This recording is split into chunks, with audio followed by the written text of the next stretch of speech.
Elles ont pris fin les réflexions sur le devenir de la RTI à Grand-Bassam. Les 3, 4 et 5 mai, le conseil d'administration a rappelé tous ceux qui comptent dans l'audiovisuel en Côte d'Ivoire pour répondre à une préoccupation que peut la RTI face aux nouveaux défis, c'est-à-dire l'avènement de la libération du secteur. Les 3 jours ont permis d'identifier ce qu'il y a à faire et des décisions ont été prises. Les détails dans le dossier de ce 20h signé Lassine Fofana. C'est terminé le statut de société d'économie mixte de type particulier pour la RTI. La radiodiffusion-télévision ivoirienne devient une société d'État. Cela va commencer par la recapitalisation de son capital. Pour sa survie, elle doit être rentable. Désormais, plus d'échanges marchandises, plus de bartering et autres, le champ de la publicité sera élargi davantage. Les recommandations livrées par le docteur Diaby Ibrahim, expert en communication, sont sans embâche. Avec la compagnie ivoirienne d'électricité CIE, la RTI proposera une meilleure approche du recouvrement de la redevance qui porte son nom. Ces programmes seront très variés et améliorés parce que la RTI va créer son bouquet et le louer à d'autres chaînes.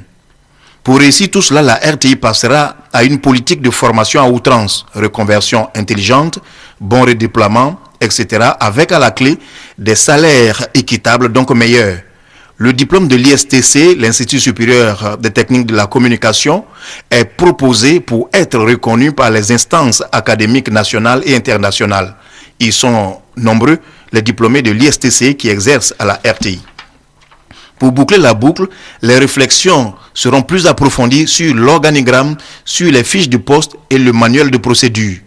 En résumé, voici ce que recommande le séminaire de Grand-Bassam qui, même s'il donne satisfaction aux participants, ne tue pas en eux le sens de l'exigence, bien au contraire. On a beau avoir le matériel technique de pointe nécessaire pour travailler, quand on n'a pas les hommes qu'il faut, là où il faut, on ne peut pas du tout travailler et on ne peut pas avoir les résultats que les responsables attendent de nous ou les auditeurs et téléspectateurs attendent de la RTI. Désormais, ne seront embauchés, j'ai dit bien journalistes, que ceux qui ont un bac plus 3.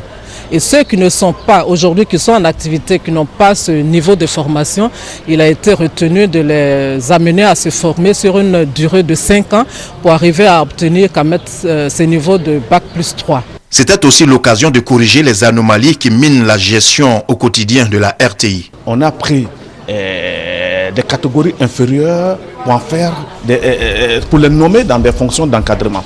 Et on leur demandait d'évaluer des gens plus gradés que, plus formés que. Cela a posé des problèmes. C'est pourquoi vous vous êtes retrouvés avec des gens qui n'ont jamais obtenu de notes. Pire, on a eu des gens qui étaient enseignés à l'ISTC par leurs supérieurs, mais à la RTI, c'est ceux qui étaient enseignés là, les étudiants, qui étaient les encadreurs de leurs professeurs. On en est conscient aussi, la concurrence sera dure, elle sera âpre. Le séminaire nous a permis de comprendre que nous ne serons plus seuls.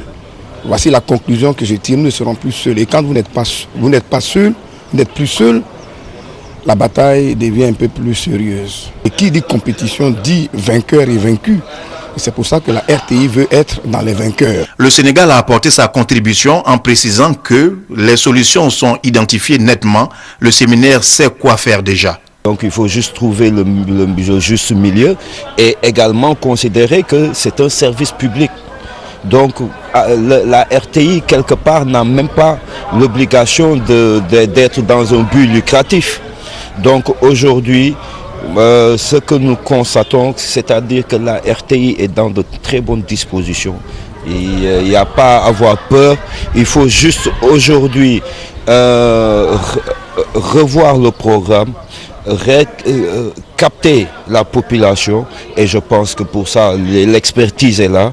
Et ce que je pense, comme on dit, faisons l'audit des projets. Les projets sont là, faisons les études, créons de nouveaux programmes, et je pense que la RTI va maintenir sa place de leader. Ce qui fait tirer la conclusion suivante au président du conseil d'administration de la RTI.